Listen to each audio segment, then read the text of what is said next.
Bueno, buenas noches. Otra clase del seminario, La lengua de los sueños. Enrique, cuando quieras, la palabra. No aparece el signo de grabación, ¿puede ser? Apareció, sí. Apareció. Ok. Ahí está. Bueno, entonces buenas noches, bienvenidos de una orilla del Río de la Plata y de otra, de arriba del Ecuador y de abajo. Hoy es un día muy particular, una fecha particular. Bueno, hoy aquí en Argentina es un feriado escolar. Se conmemora la muerte de Sarmiento,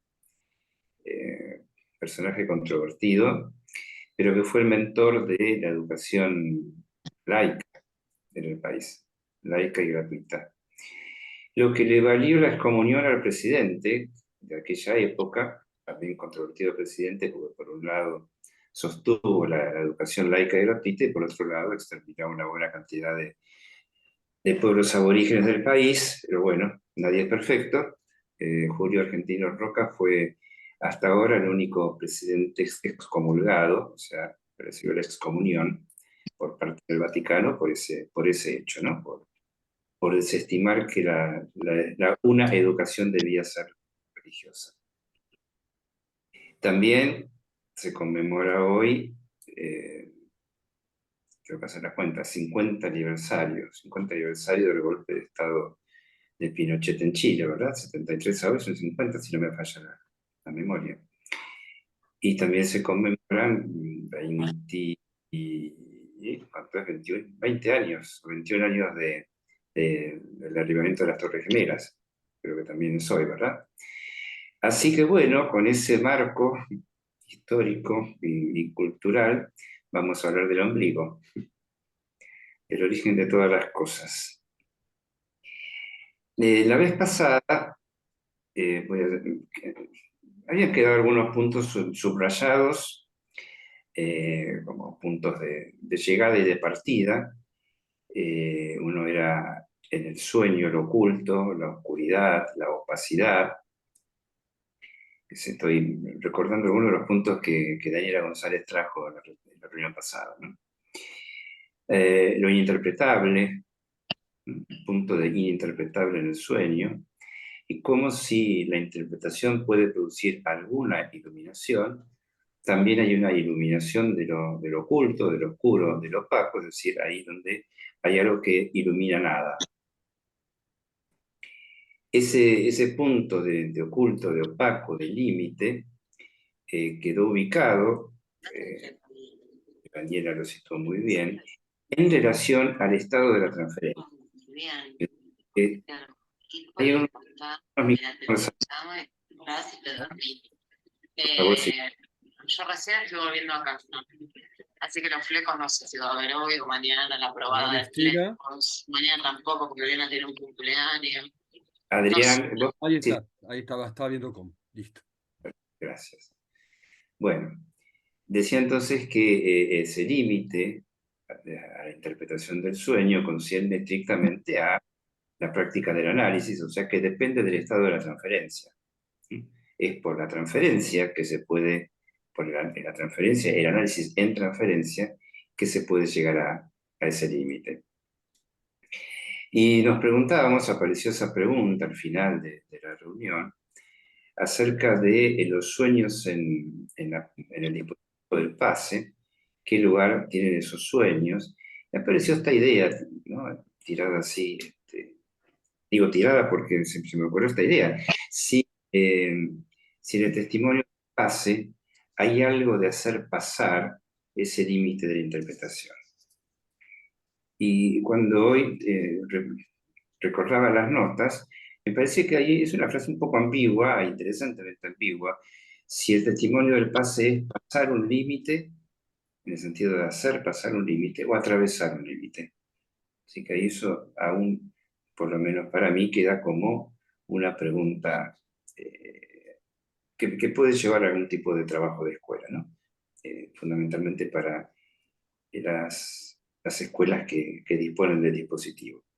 Bueno, entonces a partir de estos puntos, de estos subrayados, lo oculto, lo opaco, el límite, lo interpretable, pasaron a un límite. Há muitos anos, Gracias. Obrigado, Alexandre, bienvenido. Eh, bueno, si hay muchos micrófonos abiertos es que hay muchas ganas de hablar. Así que... Entonces, el tema de hoy es este punto al que hemos llegado, y al que llegamos desde que Freud lo indicó, en el límite del interpretable de los sueños, que es lo que él llama el ombligo del sueño. Freud lo nombra una sola vez, si no es un concepto freudiano, digamos, no es algo que Freud haya desarrollado como, digamos, la transferencia, la interpretación, la resistencia. Lo nombra una sola vez en el capítulo 7, en el apartado sobre el olvido de los sueños, que se enlaza con el texto que trabajamos la vez pasada, el límite de la interpretación, porque en esta frase, en este parágrafo, dice que aún en los sueños mejor interpretados, es preciso a menudo dejar un lugar en sombras. Estoy incitando a Freud, ¿no? Dejar un lugar en sombras, porque en la interpretación se observa que de ahí arranca una madeja de pensamientos oníricos que no se dejan desenredar, pero que tampoco han hecho otras contribuciones al contenido del sueño. Es decir, hay un lugar de sombra, un punto, de donde arranca la madeja de pensamientos. Es una analogía como una red del sueño, donde esa madeja, ese tejido, no se desenreda, pero tampoco contribuye. Entonces, dice Freud, ese es el ombligo del sueño. El lugar en el que se asienta en lo no reconocido. Lo no reconocido. Es decir, que hay algo que es imposible de reconocer. No es lo desconocido, no es una cuestión ligada al desconocimiento yoico, por ejemplo. Digo porque la traducción, por lo menos al español, de este término, es lo no conocido o lo desconocido. Y decirlo no reconocido, como Marcel Ritter lo plantea de entrada en su pregunta a Lacan, me parece que ubica la cuestión en otra dimensión. Culmino con la cita de la frase de Freud. Los pensamientos oníricos con que nos topamos, a raíz de la interpretación, tienen que permanecer sin clausura alguna y desbordar en todas direcciones dentro de la enmarañada red de nuestro mundo de pensamientos. Y desde un lugar más espeso de ese tejido, es decir, de ese punto de sombra o ese punto de acceso a nada, desde ese lugar más espeso del tejido, se eleva luego el deseo del sueño como el hongo de su micelio. Es decir, que ubica ahí algo de lo cual florece, puede florecer el hongo del pequeño tallo, pero que es un punto que conduce a nada. El modo en que Freud lo dice, le hace decir a Lacan, esto es en el año 55, en el seminario 2,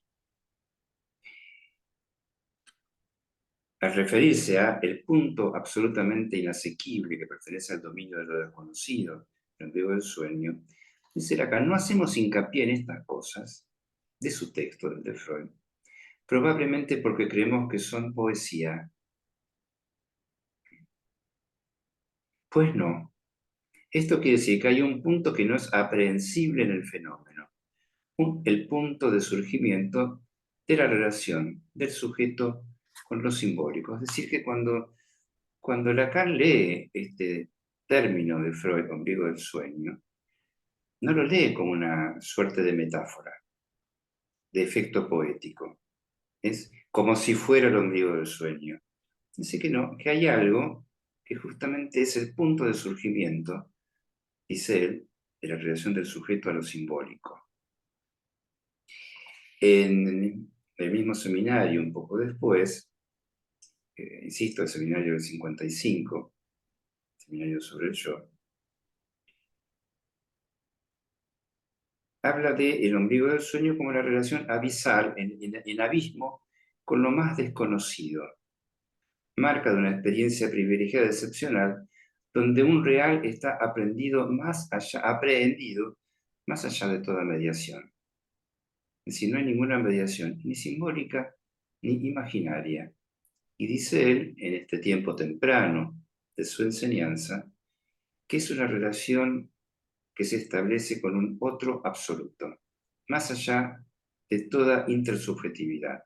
Es decir, él está ubicando ahí entonces el ombligo del sueño como un punto de surgimiento de la relación del sujeto con lo simbólico, pero un punto que no es ni simbolizable, ni imaginable, ni factible de hacerlo pasar por la intersubjetividad. No está en relación con los pequeños otros. Esto me hace recordar cómo subraya Freud que en el sueño no se dirige a nadie.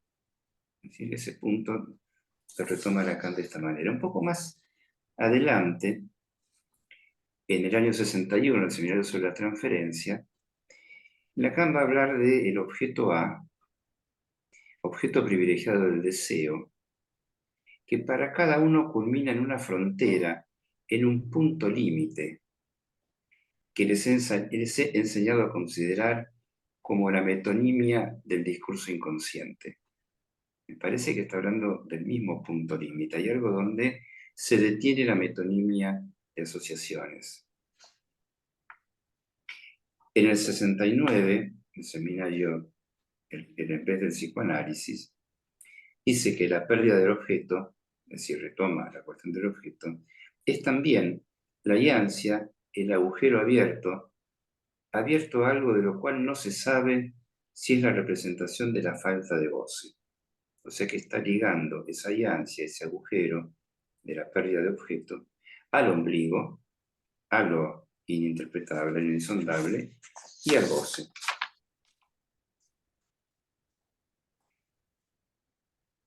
En el seminario 6, que es otra de las ocasiones en las que Lacan se refiere al ombligo, habla del ombligo como el punto donde todas las asociaciones convergen para desaparecer. Similar un poco a lo que decía antes acerca de donde se detiene la metonimia del deseo. Las asociaciones convergen para desaparecer, para no ser reunidas más que a eso que se llama lo no reconocido. ¿Qué es esto? Ninguna otra cosa que otra alianza que en el límite engendra el envío del deseo al infinito, hacia otro deseo. Entonces, nuevamente tenemos el objeto, la alianza, el límite, lo no reconocido, el deseo. Es una reiteración de estos términos cada vez que Lacan se refiere al ombligo, ¿no?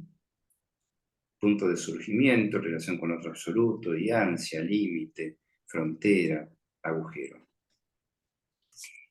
Entonces, si vamos ahora con estas consideraciones previas a la pregunta que le hace Marcel Ritter. Estamos en el año 75, en unas jornadas de carteles de la Escuela Freudiana de París, y Marcel Ritter le hace una pregunta a quemarropa, podríamos decirle, ¿no? Una pregunta que Lacan no esperaba, que son, creo, las que más le gustaban a él, y las que a mí también más me gustan, es decir, lo inesperado. ¿Qué le pregunta Marcel Ritter? Dice que al encontrarse con ese término, lo no reconocido, Unerkannte en alemán, en relación con el ombligo del sueño, nombra el ombligo, es ese punto que en el sueño es insondable, un punto en que se detiene el sentido o toda posibilidad de sentido. Entonces el punto donde el sueño está lo más cerca de lo no reconocible. Ahí, ¿Cómo se hace? gracias. Entonces dice que es un punto en el que la condensación resulta insuficiente. punto que de algún modo no está vinculado más que por un único hilo, un único elemento, un punto de desvanecimiento de la red. Fíjense la insistencia que le da Marcel Ritter a la cuestión de un punto, único elemento. A mí me hace recordar a cuando Freud habla de el rasgo único, el rasgo unario, el Einziger-Sub, ¿no? Un punto único. Es decir, no es que hay varios puntos, ¿no?, en esa red que teje el sueño, sino que hay uno solo. Un punto que está en relación justamente con lo real no simbolizado, esto ya hemos dicho, y hace una pregunta, ya que se trata de un real. ¿Es lo real pulsional? Esto es lo que Ritter le pregunta. Y lo que sitúa, porque Freud no habla de un punto. O sea, Freud decía, un lugar de sombra, el lugar más espeso del tejido, pero Ritter, probablemente habiendo ya escuchado a Lacan hablar del punto, ubica un punto allí. Lacan, lo primero que dice es que va a dar una respuesta actual. Es decir, que no es algo que en él haga historia, no es algo que él vino pensando, sino que dice una respuesta actual. Dice, es todo lo que puedo decir sobre ello. Hasta aquí he llegado. Es decir, va a hablar a partir del punto al que él llegó. Y lo primero que dice es que él no cree que sea lo real pulsional. Claro, porque cuando hablamos de la pulsión, a veces tendemos a considerar que la pulsión es real. ¿Por qué? Porque concierne al cuerpo, porque concierne los orificios, aquello que empuja, aquello de lo que no podemos huir. En Freud, el empuje pulsional, cuando es demasiado intenso, produce una falta de ligadura que podemos asimilar a lo real de un trauma, de un traumatismo externo. Pero Lacan va a decir que si bien hay algo que podemos llamar real pulsional, para Lacan lo real está restringido al agujero, a la organización del agujero. Dice, lo real es lo que en la pulsión reduzco a la función del agujero.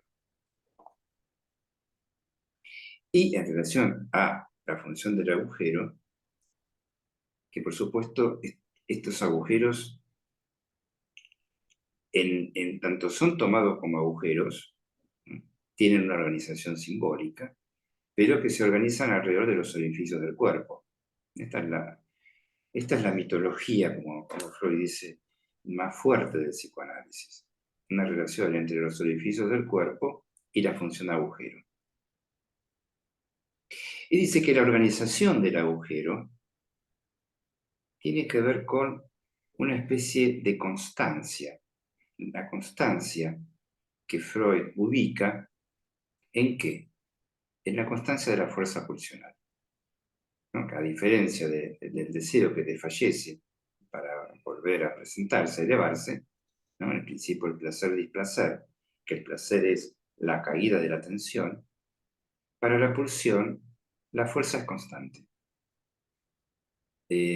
Lacan, bueno, seguramente todos lo recuerdan, trabaja este punto de la constancia de la pulsión con un teorema, que es un teorema de Stokes en relación a la tensión superficial que se produce en relación con un agujero. Bueno, no vamos a entrar con esto, a considerar esto está en el seminario 11, pero Lacan subraya que la constancia es un elemento real, puesto que es algo matemático, puesto que es algo escritural. Constancia racional, nombra, y es lo que especifica el borde del agujero. Bueno. Entonces, Lacan se permite hacer este pasaje de la pregunta por lo real de la pulsión a lo real del agujero. Porque el ombligo es un agujero cerrado. Alguna vez fue un agujero. Alguna vez fue un agujero. Y luego no lo fue más.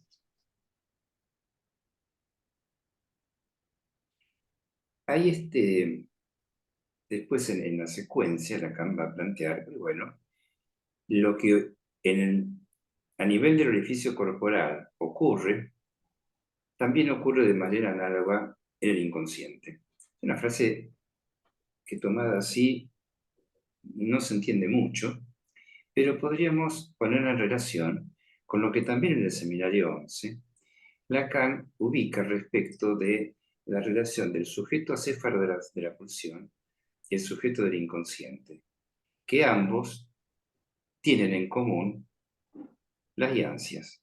Hay una comunidad topológica de las iancias en cuestión. La iancia entre S1 y S2 y la iancia que es el agujero de la pulsión. Así que al retomar Lacan este punto inaccesible, este punto de desvanecimiento de la red, este punto de donde parece que hubiera un agujero como límite del análisis, ese agujero está en relación con la pulsión, indudablemente, pero es un agujero cerrado, no es un agujero abierto. Y va inmediatamente a plantear que este agujero cerrado habrá que ponerlo a cuenta de cierto cierre en la historia del sujeto en la adquisición del lenguaje, que es lo que Freud llama lo Urberdrang, lo reprimido originario. Reprimido primordial, dice Lacan. Si eso se ha traducido como se pudo, porque efectivamente ese punto que es también límite a lo imaginable y a lo simbolizable, ¿cómo lo llamamos? Primordial, primero, originario. Pero bueno, Lacan entonces va a ligar acá el ombligo del sueño, ese punto de una que invita a un acceso imposible a lo no reconocido, lo ubica en relación con la represión originaria, es decir, con la raíz del lenguaje. Límite del análisis, entonces. Lo reprimido primordial es un límite del análisis que en el sueño está figurado por el ombligo. Luego va a ser, pensemos que Lacan está improvisando, ¿no? Voy a hablar de esto en forma actual hasta que he llegado y empieza a hablar y en algún momento se disculpa por haber sido por las ramas, pero va a hablar del ombligo y la relación del niño con la madre, hablando del origen. Y va a decir que por haber nacido de un ser que lo deseó o no lo deseó, pero que ya por ese solo hecho lo sitúa de un cierto modo en el lenguaje, el parletre resulta excluido de su propio origen. El parletre resulta excluido de su propio origen, porque el deseo que le dio origen lo precedió y de ninguna manera puede acceder a eso. Y sin embargo, en lo que Lacan insiste en este punto, es que pese a que el sujeto está excluido de su propio origen, Freud plantea en la lectura de Lacan que el sueño mismo tiene en una parte la marca de ese origen. En alguna parte el origen está marcado en el sueño mismo y esa marca de origen en el sueño es justamente el ombligo. Ese punto de donde sale el hilo, ese hilo, bueno, el micelio de donde surge el hongo, ¿no? Pero ese punto de donde sale el hilo está tan cerrado como cerrado está que nació de ese vientre, y habla del sueño como del sueño, del sueño mismo, del ombligo del sueño, como un estigma, es decir, la marca de una herida. Único punto que conserva la huella de algo, y aquí empieza al hablar de que conserva la huella de algo, en el nivel mismo del comienzo de la simbolización, empieza con cierta terminología topológica. es un punto agujero, ese único punto, un punto que hace nudo. Bueno, sabemos, el ombligo en definitiva es un nudo. Se corta el cordón umbilical y se hace un nudo. Pero aquí es un poco más estricto Lacan. Es decir, que hace al nudo del sujeto. Entonces, ya comenzando a seguir el hilo por el que Lacan va tirando de la cuestión, tenemos que este ombligo, el sueño, que no es para nada metafórico, que no es para nada poético, está indicando el acceso mismo del sujeto a la posibilidad de simbolización y de imaginación. Es decir, que hay un real allí, ni simbolizable, ni imaginable, y sin embargo es el punto a partir del cual crecerá ese hongo, crecerá esa red de significantes.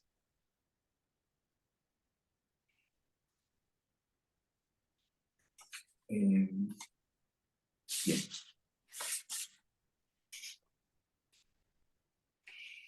Él va ahora a hacer un salto. A Lacan le gustaba mucho jugar al filólogo, es decir, a jugar con los términos alemanes en este caso, y producir cierta interpretación de alguna de las palabras claves del pensamiento freudiano. Un Kant, lo no reconocido, es decir, que el de un Kant designa la imposibilidad, el límite. El lo tenemos también en unbewusste. Es lo no consciente, el inconsciente. Pero acá va a decir que ya no es el Kant, lo no reconocido, sino lo imposible de reconocer. El límite, dice Lacan. La imposibilidad, el límite. No es una cuestión fáctica, dice. Es una cuestión de imposibilidad. Lo imposible de reconocer. Y luego va a hablar, entonces, va a decir que un Unmöglich, otro término alemán que pone ahí, es también lo imposible de escribir, lo que no cesa de no escribirse, con lo cual va arrimándonos a que consideremos que ese ombligo del sueño tiene una importancia para Lacan, tal que lo homologa a la represión originaria, al origen mismo de lo simbólico y a lo que no cesa de no escribirse, es decir, una de las definiciones de lo real.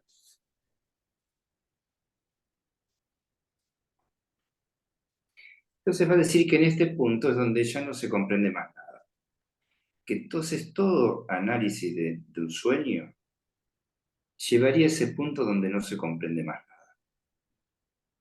A diferencia del Freud de los primeros tiempos, donde Freud esperaba llegar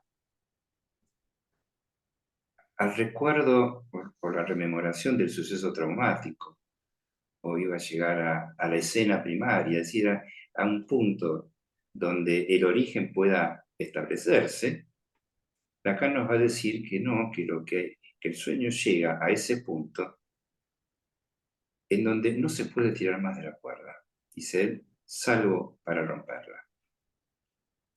Salvo para romperla. Entonces, no tiremos más de la cuerda, no hay más a donde llegar. Y sin embargo, ese punto que indica que no hay más donde llegar, es el punto de partida de toda simbolización. Entonces tenemos allí una suerte de paradoja. Ese ombligo del sueño, es lo que nos indica que no podemos ir más allá, o es lo que nos indica que a partir de ahí todo se ha construido. Esto tiene que ver con algo que voy a tocar un poco más adelante, que es lo del deseo indestructible. Si es a partir de ese ombligo, de ese lugar más espeso del tejido, como dice Freud, se eleva el deseo del sueño, es de allí donde aparece, donde se eleva el deseo del sueño, entonces. Llegamos al punto desde donde el deseo del sueño tiene su origen. fíjense que planteado de este modo, ya no es un deseo infantil. No es un deseo infantil, incestuoso, sexual, lo que está en el origen del sueño, sino el origen mismo del deseo.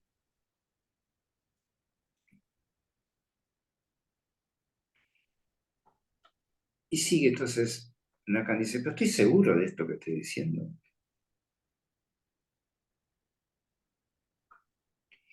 Y sigue entonces. Lo que está allí anudado por este ombligo no es ya bajo la forma de un orificio, sino de un cierre. Es decir, hubo algo que estuvo abierto y se cerró. Ese nudo corporal. Y aquí entonces entra a hacer una analogía entre el ombligo del sueño y el ombligo del cuerpo. Porque el ombligo del cuerpo es, efectivamente, la cicatriz de un agujero que en su momento fue permeable, es decir, es la conexión del feto con la placenta materna. Cuando se cierra o se corta el cordón umbilical, se producen muchas cosas en el cuerpo del bebé recién nacido. Por ejemplo, se cierra el conducto auriculoventricular del corazón, porque ella, en lugar de respirar a través del cordón umbilical, tiene que respirar a través de sus pulmones. Y se producen una cantidad de cambios en el organismo, en el cuerpo orgánico, a partir de un orificio que se cierra. Hay otros cierres en el cuerpo en distintos momentos de la vida, por ejemplo, el cierre de las epífisis de los huesos largos del cuerpo, que a partir de que se cierran, la estatura no se desarrolla más. Hay ciertas enfermedades donde las epífisis se cierran muy temprano y producen ciertas formas de enanismo, u otras donde no se cierran y producen, por ejemplo, la acromegalia. Bueno, Lacan entra en esta homologación para decir que cuando se cierra ese agujero, en cuanto al parletre, se cierra también el acceso al origen y queda allí entonces indicada la represión originaria. Es una identificación del agujero a un punto que anuda. Es un punto que anuda en ese límite a lo interpretable.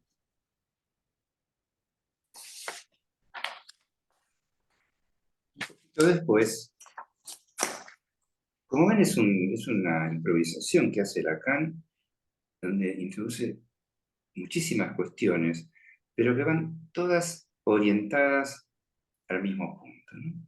Al punto de darle a ese punto agujero, ese punto nudo, una consistencia central respecto del origen del parletre.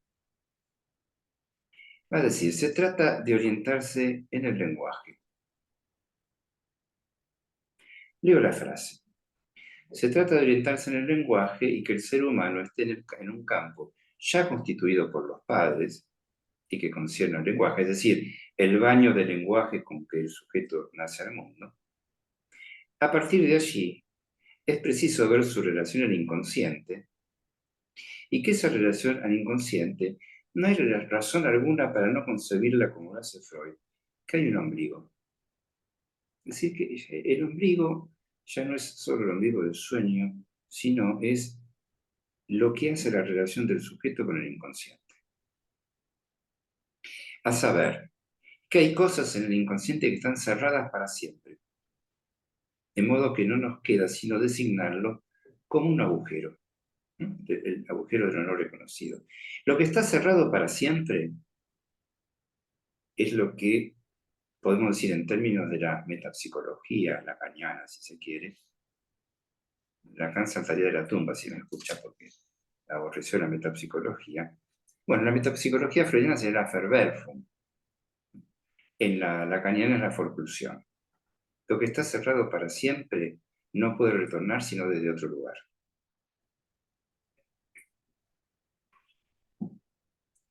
Entonces hay eso que tiene que cerrarse para que el parlete tenga acceso a la dimensión simbólica, a la dimensión imaginaria del inconsciente. Y que cuando no se cierra, cuando hay cierta continuidad, cierta permeabilidad, tenemos algunos accidentes. Por ejemplo, alguna psicosis, cuando no se cierra a tiempo eso. Y si se cierra antes de tiempo, a lo mejor tenemos algunos trastornos de desarrollo. Pero bueno, siguiendo con esta analogía del inconsciente del cuerpo, vuelve a hablar del punto de opacidad, hablando de lo real. Punto infranqueable, punto imposible. Fíjense cómo, de una o de otra manera, Lacan nos está diciendo, al mencionar un único término de Freud, que es un término muy temprano, ¿no? Porque es de la interpretación de los sueños, me parece que hace una operación parecida a la del rasgo unario, que Freud también lo nombra una sola vez, lo nombra en Psicología de las Masas, Análisis del Yo, para indicar uno de los tipos de identificación.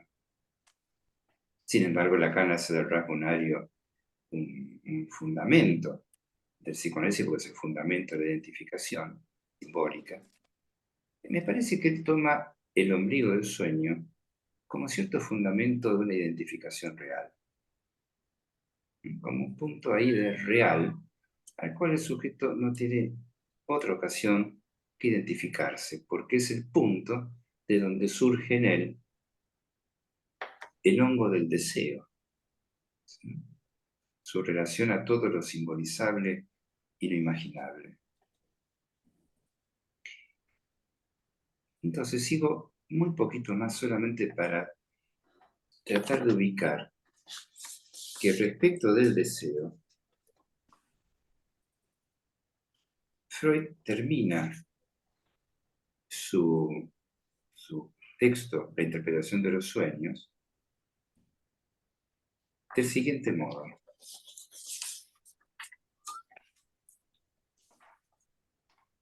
Estamos hablando del límite de interpretable y del deseo. Se pregunta justamente al final de la Traumdeutung si el sueño nos puede aportar algo para el conocimiento del futuro. Ni pensar en ello, naturalmente, dice. De eso vamos a hablar la vez próxima, acerca de sueño, ocultismo y telepatía. Es decir, ni pensar en ello, naturalmente. Podríamos reemplazarlo por esto otro. El sueño nos aporta para el conocimiento del pasado. Pues del pasado brota el sueño en todo sentido. Aunque tampoco la vieja creencia de que el sueño nos enseña el futuro deja de tener algún contenido de verdad.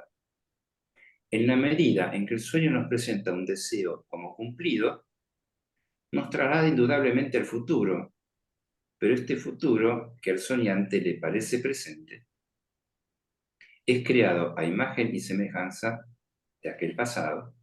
Es decir, ese futuro que hoy es el presente del soñante, es creado a imagen y semejanza del pasado, y creado ¿por qué? Por el deseo indestructible. Fíjense, Freud termina su texto tantas veces modificado, corregido, aumentado, discutido sobre la interpretación de los sueños con un deseo indestructible. ¿Qué será este deseo indestructible? Lo vamos a trabajar la vez próxima, pero cuando lo vamos a trabajar a propósito de lo que Lacan trabaja justamente en el Seminario 21, dice que ese deseo indestructible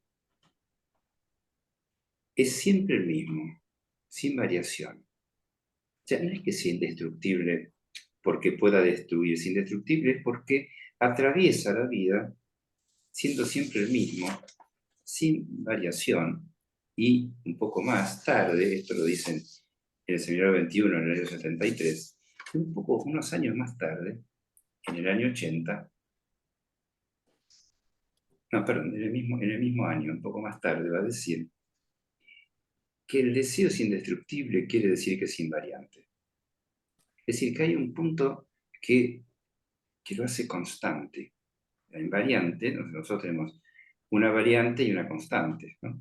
Es decir, que hay ciertas variables del deseo y hay una constante, una invariante del deseo, que yo creo que Lacan la está ubicando justamente en este punto, que es el del origen inaccesible de la entrada del sujeto a lo símbolo imaginario, y que en el sueño, bueno, queda figurado por el ombligo. Si esto es así, nosotros podemos orientarnos por el ombligo de cada cual, porque seguramente no todo ombligo es igual en cada parlete. Podemos orientarnos por este real, que es el ombligo, el punto en donde se detiene toda asociación en el sueño, para situar qué estigma, qué marca, qué se cerró ahí, con qué ha marcado ese cierre respecto de todo lo que después se ordena para ese sujeto en términos de deseo. ¿Cuál es el deseo invariante que puede situarse en relación con ese punto originario? Bueno, esto es lo que quería comentarles hoy acerca de la respuesta de Lacan a Marcel Peter. Ahora los escucho. Gracias, Enrique. Bueno, abrimos el espacio para los comentarios, las preguntas. Levanta la mano o por ahora interviene directamente.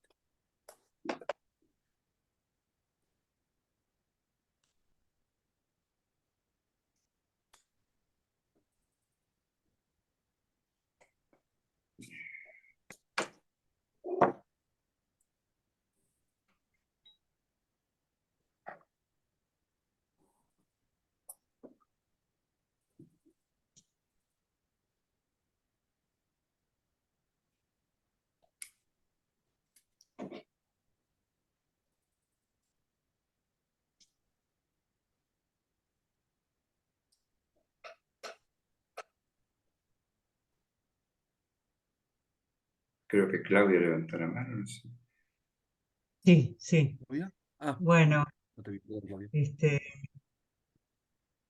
em,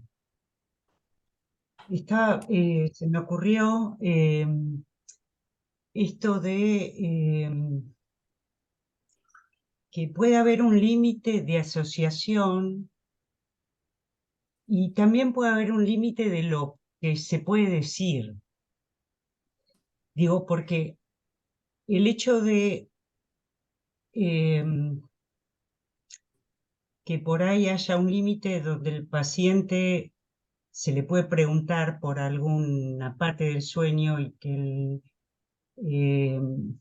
digamos, hay, por un lado, la producción del sueño en un análisis tiene que ver con una cierta, se me ocurre a mí, con una cierta relación con la transferencia y la relación con el inconsciente del analizante, ¿no? ¿Qué relación tiene ese analizante con su inconsciente para poder decir cosas acerca del sueño, por ejemplo, para poder asociar, ¿no? Y quizás hay momentos donde el analizante no dice ciertas cosas, pero sí las puede pensar, pero hay un efecto eh, en eso que podría decir, pero que no está diciendo, que se me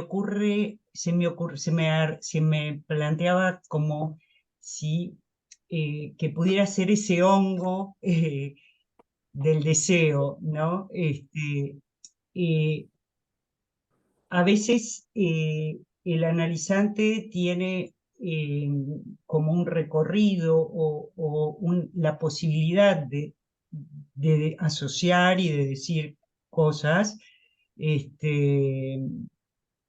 diría animarse a decir, y eso que está diciendo tiene un efecto me parece, de hongo de deseo, en el sentido de que al nombrar algo de esto traumático, lo libera, ¿no? Lo puede liberar, lo libera de las ataduras del síntoma, ¿no? Pero también está lo que puede ser como ombligo, porque no se puede asociar, pero sí que el analizante se le pueda vislumbrar algo, hacer luz con algo de esa opacidad. Bueno, eh, no sé, se me ocurrió esto. Eh,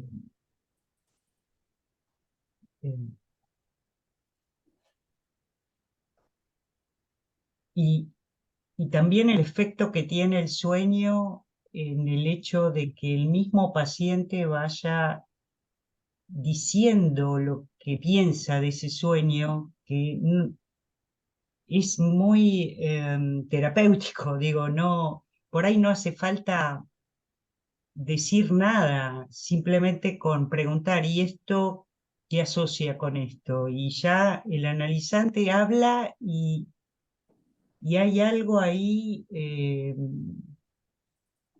tiene un efecto, ¿no? Muy fructífero. Este, eso.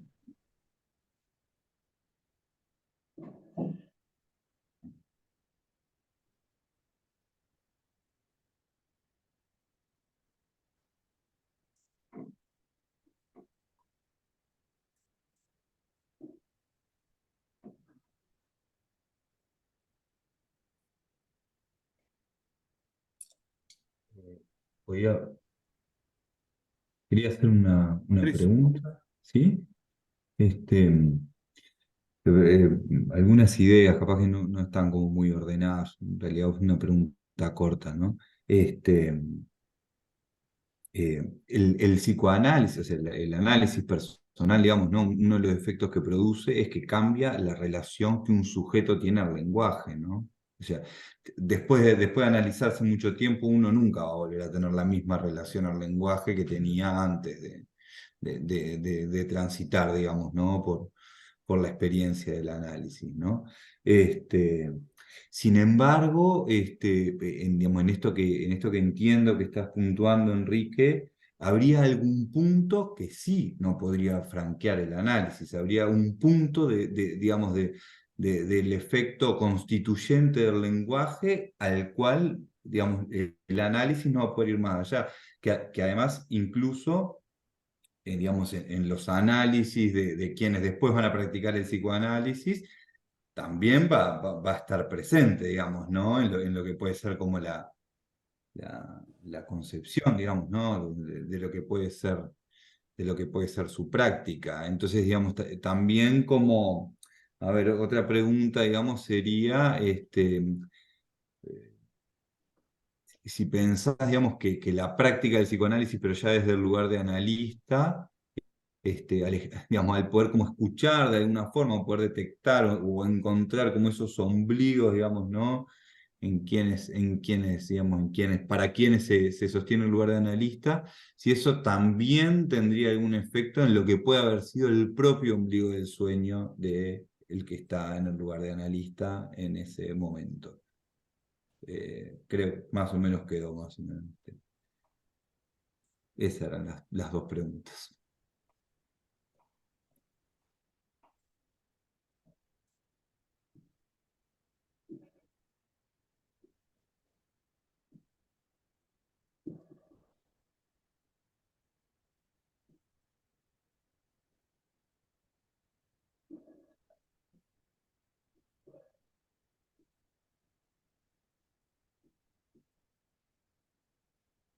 Patricia.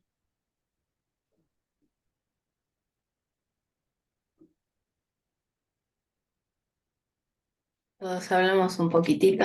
Me animo a tirar estas dos cositas. Una, cuando decías de entonces ya el deseo no es el deseo infantil, ¿no?, del que hablaba Freud. Pensaba en esto de ya lo infantil, no era no sé, definía así. Por ahí no servía el término este que ubica, ya me voy a acordar quién, de infancia, de infants, como aquello sin palabra, como ese punto que entonces tendría la posibilidad de que lo encontremos en lo actual, no sé, no estaría referido a un pasado. Por otro lado, me parecía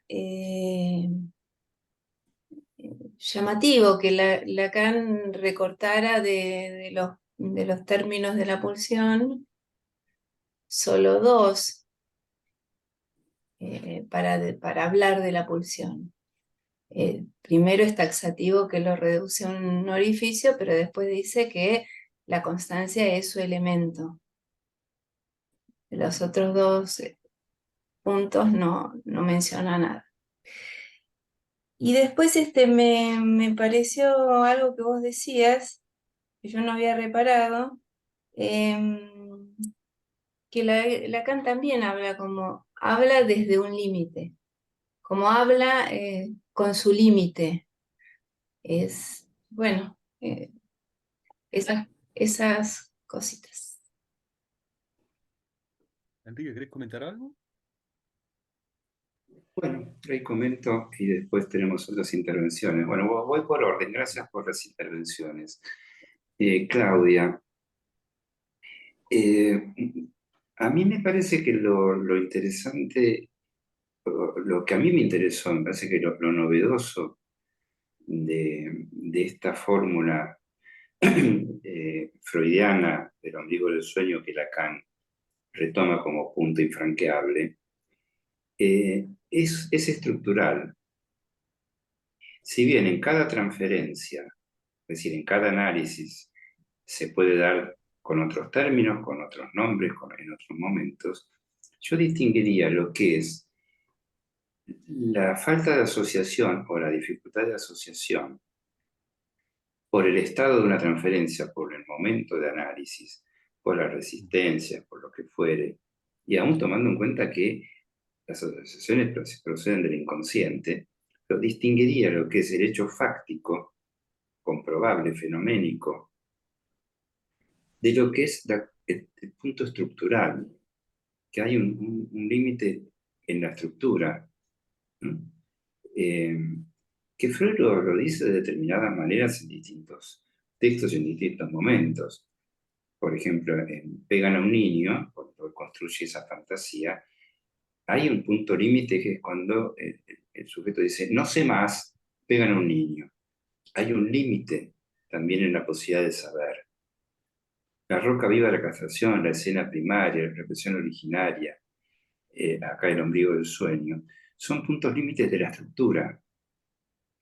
No, me parece que esa dimensión real del límite de la estructura seguramente es lo que tironea de lo imaginario y lo simbólico en la resistencia social. Pero yo distinguiría lo que en cada análisis la resistencia asociada, por no decir más nada, del límite estructural.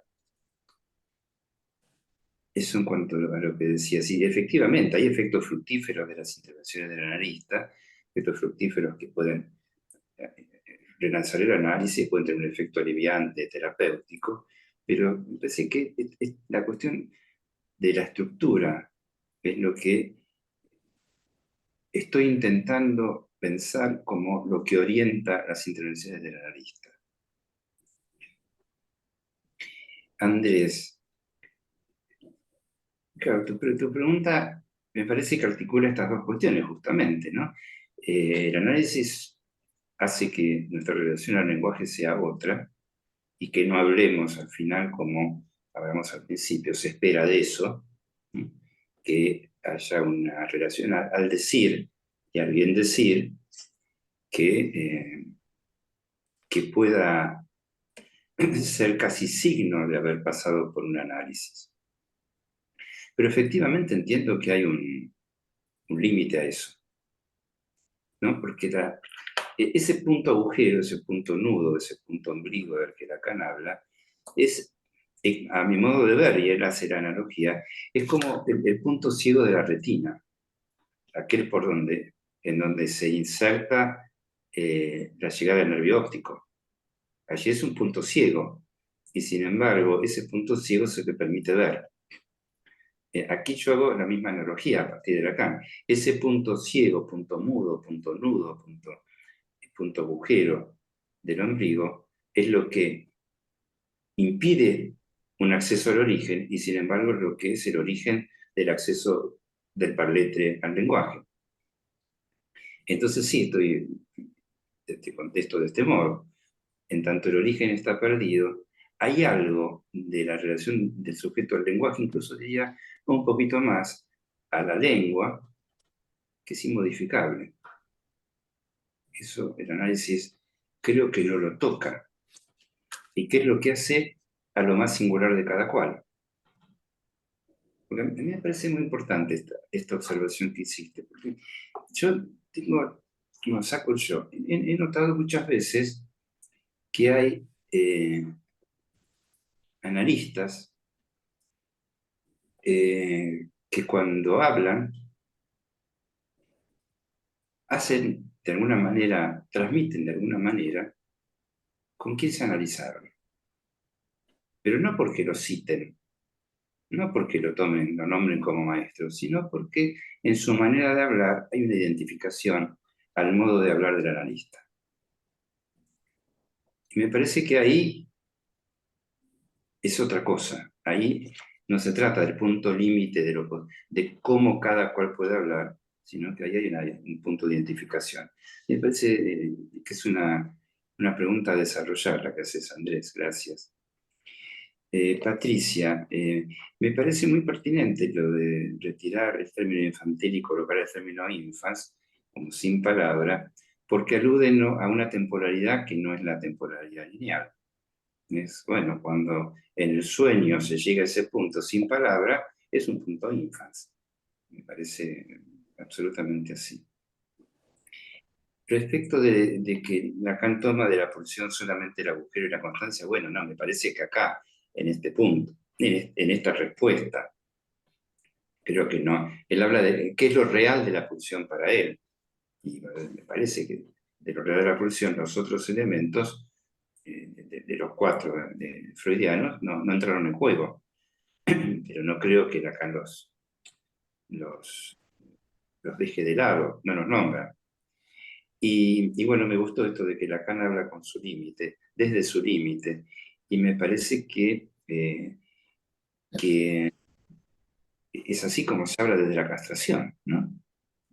Cuando, en muchas ocasiones Lacan se encuentra diciendo, bueno, hasta aquí llego, mi decir llega hasta este punto, hoy lo digo así, porque es también una manera de situar respecto del límite la castración imaginaria.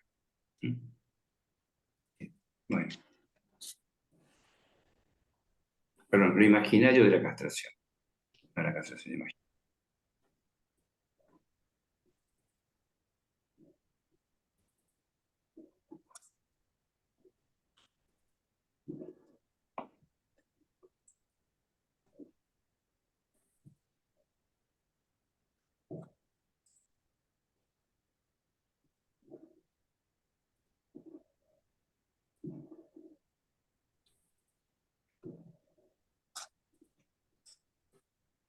Verónica.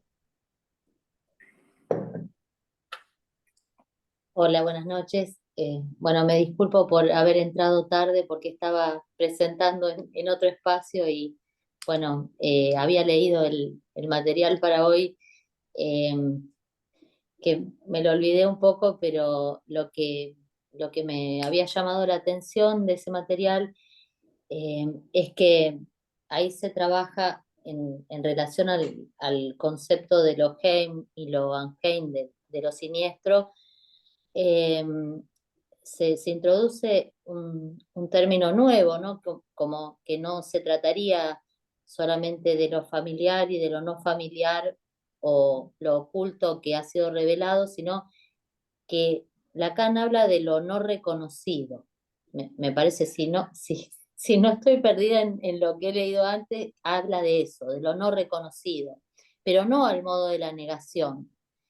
Y en ese sentido, mi pregunta, no sé si es pertinente a la charla de hoy, porque se había terminado la otra vez, la hipótesis era que el límite que se llega en el trabajo del sueño, que es el ombligo, son situaciones no resueltas del sujeto en la estructura, algo de lo innombrable, de lo real, que tiene que ver con el nombre del sujeto.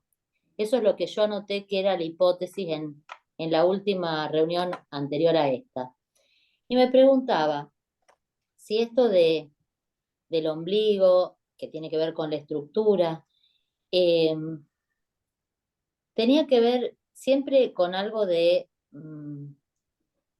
los sueños al modo de la pesadilla, donde aparece este gran otro y el sujeto puede sustraerse de eso, o qué estatuto tendrían también los sueños que van apareciendo en análisis,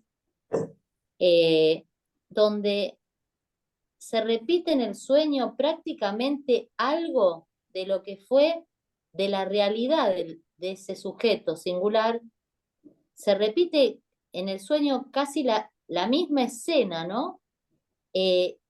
Pero obviamente que trabajado ahí en el análisis, en transferencia, se le puede dar lugar a esa escena para dar cuenta de lo que es el sufrimiento, la hondura de ese sufrimiento de un sujeto.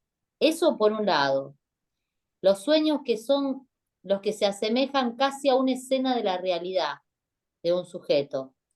Y la segunda cuestión, los sueños donde aparece el analista. Los sueños donde aparece el analista con el analizante, ¿no? ¿Qué estatuto tendrían en esto? Bueno, no sé si algo de eso se puede responder, pero me quedé con esto de lo no reconocido que introduce Lacan en esta interlocución que tiene en este material que mandaron. Muchas gracias.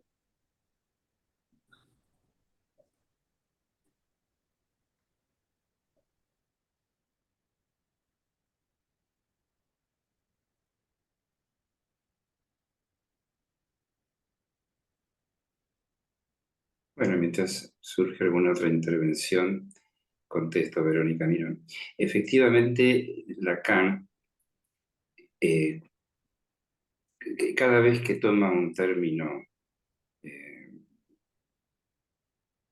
en otra lengua, le hace decir lo que él quiere hacerle decir. Por eso yo había intentado subrayar que él, cuando dice unerkannt, ubica el no como la negación, sino como la imposibilidad. Entonces, no es lo no reconocido, sino lo imposible de reconocer, lo que él está ubicando allí. Ahora, yo entiendo que no se trata de ningún sueño en particular, de lo que se habla con el ombligo del sueño, no es ni la pesadilla, ni los sueños traumáticos, ni los sueños de transferencia donde aparece el analista. Me parece que está hablando de algo más estructural, que en la clínica, al menos a mí, me hace pensar en términos clínicos, esos sueños que el sujeto tiene en distintas épocas de su vida y que aquellos que se han analizado más de una vez llevan a cuestas ese sueño por uno y otro análisis, ¿no? Y en esos sueños es donde quizás sea más factible encontrar lo que no cesa de no asociarse, y que alude a este punto de imposible. Aunque estructuralmente esto concierne a cualquier sueño, me parece que en estos sueños de repetición, o esos, no, porque hay analizantes que sueñan lo mismo una y otra vez, Hay analizantes que traen un sueño que han soñado muchos años antes y que han analizado distintos análisis. En esos sueños me parece donde más podemos acercarnos a este ombligo, este límite, y a partir de ahí poder ubicar algo de la cuestión del nombre del sujeto.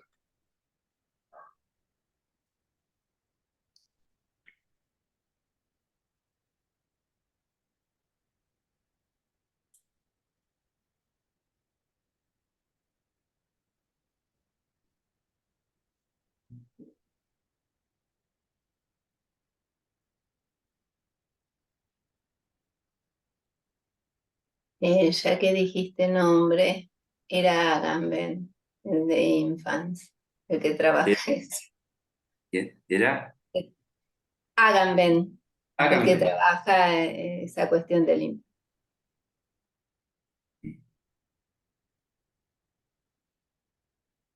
Sí, Karina. Bueno, me parece que está bien interesante todas las cosas que suscitó el texto que propusiste, me parece que toca varios puntos, y ahí en relación al fin de análisis y a esto del nombre que estaban hablando, vos te preguntabas, quería volver a esa pregunta, que fue la que me dejó pensando también la vez pasada, si se trataba en el pase de hacer pasar un límite o de atravesar el límite. No para responder, sino que me suscitaba otras preguntas en relación a esto que vos planteabas de lo invariante del deseo, ¿no? Y esta cuestión que Lacan dice de haber sido deseado o no, toma ese punto de origen y me asociaba con eso que trabaja Lacan en el seminario 11 del restaurante chino, ¿no? Y esas marcas de alguna manera, y cómo tal vez el análisis, bueno, se trata de qué hacer con esas marcas justamente para armar el menú de manera distinta, pero que hay algo allí que va a estar, que no se va a modificar. Me hacía pensar en esto de, bueno, de cómo se va ficcionando en un análisis, y si bien el origen está perdido, bueno, es justamente a partir de ese punto que se puede ir armando esa ficción. Pero además vos situabas como una cuestión de estructura, ¿no? Eso que me hacía pensar también en esto de la relación al saber al final del análisis, ¿no? Que no se trata de saber de lo imposible, sino de lo imposible de saber, o juega con algo así Lacan en el seminario 12 cuando habla de un insabible, como algo de lo cual no se va a tener acceso, ¿no? Pero que se trata como que en ese sentido de aceptar ese límite, ¿no? Entonces ahí me surgía esa pregunta que Daniel había dejado ahí picando cuando hablaba de los sueños de fin de análisis. ¿Y qué relación en ese sentido del sujeto al saber luego de atravesado un análisis? Gracias, Karina.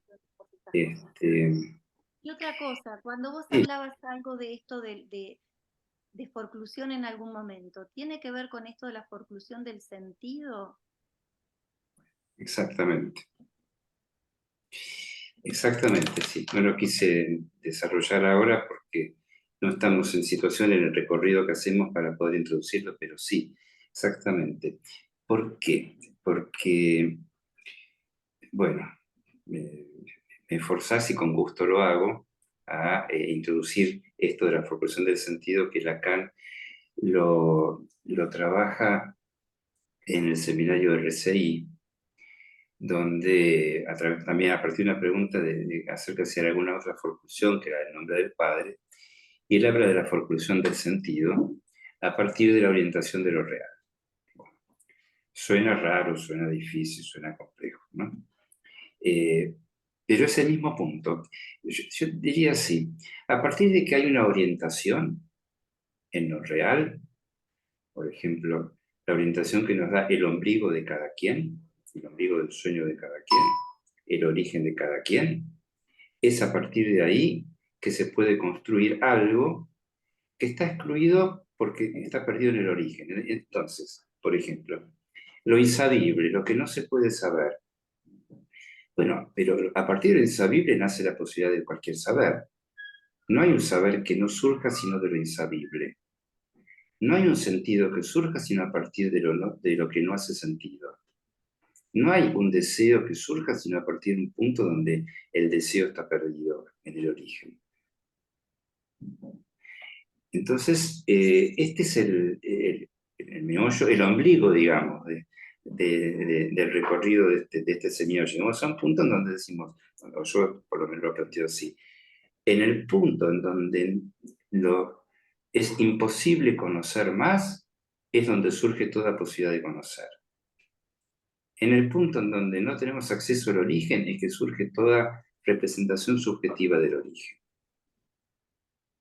En el punto donde llegamos a un agujero de representación, surge toda posibilidad de representarse. Ahora, en el punto en donde está forcluido el sentido, es donde es posible armar sentidos. Es decir, siempre partimos, me parece estructuralmente, de lo imposible para que se desarrolle lo posible, lo contingente y lo necesario. Es de lo imposible de lo que partimos. Eso nos orienta. Por eso decía que el ombligo del sueño seguramente que es algo que teóricamente lo podemos pensar para cualquier sueño, pero que en la clínica nos lo vamos a encontrar cuando el trabajo de análisis ha dado suficientes vueltas como para que el analizante se encuentre con ese límite. Y a partir de ese límite pueda hacer algo, ¿no? Algo con eso. Construir una ficción, construir un modo de decir, un santón, si se quiere, todo lo que podamos hablar de construcción es a partir de poder situar para cada quien el límite que lo constituyó en el origen. No sé si eso es suficiente, pero por hoy es hasta donde llego a poder decirlo.